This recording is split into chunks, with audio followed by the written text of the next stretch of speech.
Happy Monday, everybody. My name is Brandon Rosa, and welcome to another episode of the Xbox in 10 podcast, your weekly source of Xbox gaming news covered in around 10 minutes. Every Monday, this podcast covers new game releases, the previous week's gaming news, and we all learn an Xbox-related fun fact together. This show's on podcast services around the world, so please subscribe on your favorite and leave a review. Xboxin10.com, no numbers, is your quick source for links to all of our podcast destinations and social media profiles, which you can follow at Xboxin10. To start, let's talk game releases. The big games out last week were Overpass and Doom Eternal. The games coming out this week include Freedom Finger, Moons of Madness, Element Space, Yu-Gi-Oh! Legacy of the Duelist Link Evolution, War Tile, Deep Sky Derelicts Definitive Edition, RFL Enhanced Edition, Borderlands 3 Guns, Love, and Tentacles, Mechamora, Ginosaurus the Game, One Piece Pirate Warriors 4, Inops, Children of Zodiarcs, and of course, Bleeding Edge. A quick update for games leaving Xbox Game Pass include Borderlands The Handsome Collection, City Skylines, LEGO Worlds, Vampire, Operencia The Stolen Sun, and The Golf Club 2. Now onto last week's biggest news stories, and we have 4 to cover this week.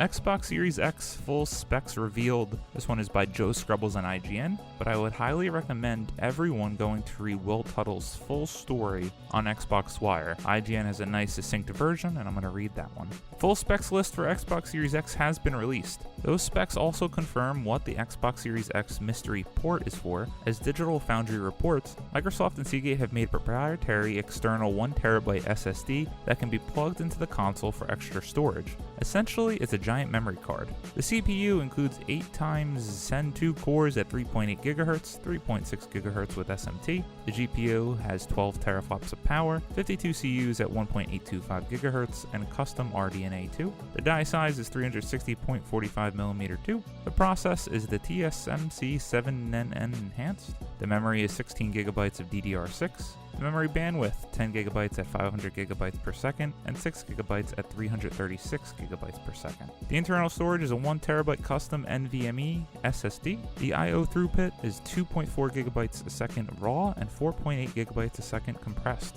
Expandable storage includes a 1TB expansion card, external storage for USB 3.2 HDD support. The optical drive is a 4K Ultra HD Blu-ray drive, and the performance target is 4K at 60 frames per second up to 120 frames per second. Digital Foundry's testing included some impressive reading. The Series X processor, for instance, is powerful enough to run 4 Xbox One S game sessions simultaneously. Ray tracing, a major point of pride for both Xbox Series X and PS5, is also delivering apparently incredible results. Dedicated hardware inside the Series X seemingly means that the console can handle more intensive ray tracing than expected, harnessing the equivalent of 25 teraflops of power despite the console's GPU having 12 teraflops. The quick resume feature continues to sound impressive too, storing game states in the SSD and allowing you to turn off, unplug, or update your console, then boot directly back into the game where you left it off running.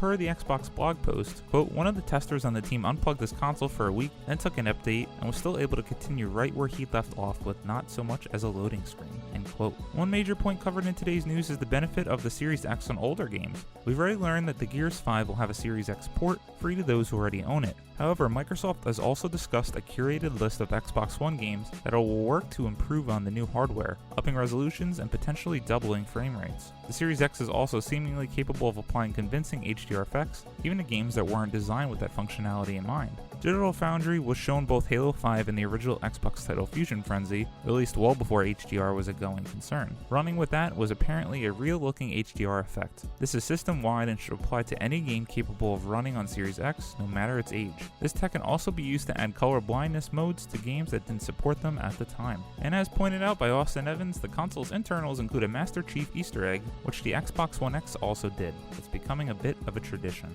In addition to reading that full blog post on Xbox Wire, I do highly recommend going to watch the videos by Austin Evans and Digital Foundry. They provide a much better explanation and highlight all the awesome features the Xbox Series X holds. The one disappointing tidbit that has come out over all this news is that the Xbox Series X will not have an optical audio port, which means someone like me right now who has the Astro A50s and I love them will not be able to plug into the console. I'm confident Microsoft will provide a solution for me, but only time will tell. These specs are extremely exciting for any Xbox fan and one getting this on day one. I also think that Microsoft has been killing it with the marketing on this new console. The presentation this week by Sony did a lot more talking than showing. For me, it did not get me hyped for the PS5. I will probably be getting one day one as well just because of their great exclusives, but it seems that Microsoft has beaten Sony on the power front. The Series X with 12 teraflops of power, and the PS5 with about 10.2 teraflops of power. It seems Sony has beat them with the power and speed of the SSD, although a little smaller in storage size. It's going to be amazing to see what these next generation of consoles can do,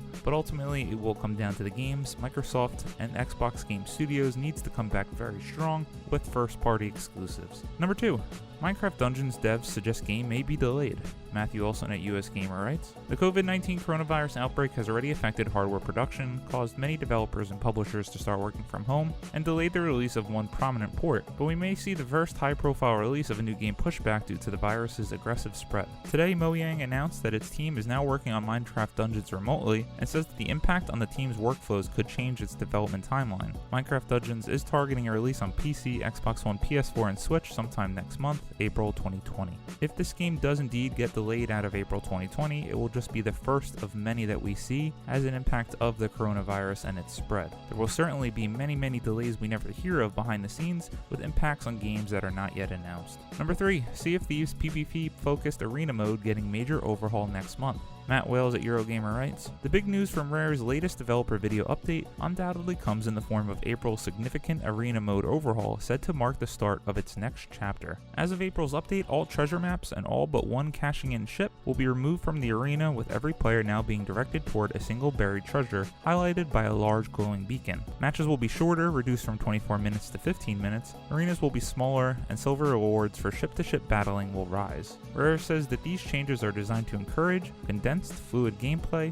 with the aim presumably being to funnel all participants together for massive inter-team pylons of ceaseless cannon fire and onboard battling. Based on the early details, it sounds like arena mode will lose a lot of its more nuanced strategy. The original version permits a surprisingly wide variety of offensive and defensive playstyles in the quest to be crowned PvP champion, which will be a shame if true. Hopefully, though, the overhauled version will prove enjoyable enough to mitigate that loss. I did try arena out finally about 2 weeks ago, and unfortunately it didn't do much for me and the game as a whole. It'll be interesting to see if I feel a little different after this update, so I will definitely check it out. And number 4, Xbox Game Pass Ultimate adds extra in-game content with new perks. John Porter at The Verge writes, Xbox Game Pass Ultimate subscribers are getting new in-game content as part of their subscription, Microsoft has announced. The new perks vary by game, but they range from unique emotes and in-game cosmetic items in Phantasy Star Online 2 to free ship parts in Sea of Thieves. World of Tanks Mercenaries players meanwhile will get access to 3 tanks, or you get a bundle of 5 gods, character skins, and voice packs in Smite. All the perks will be enabled automatically for subscribers, and they can be found in the Xbox Game Pass tab on console, and the Xbox Beta app on Windows 10,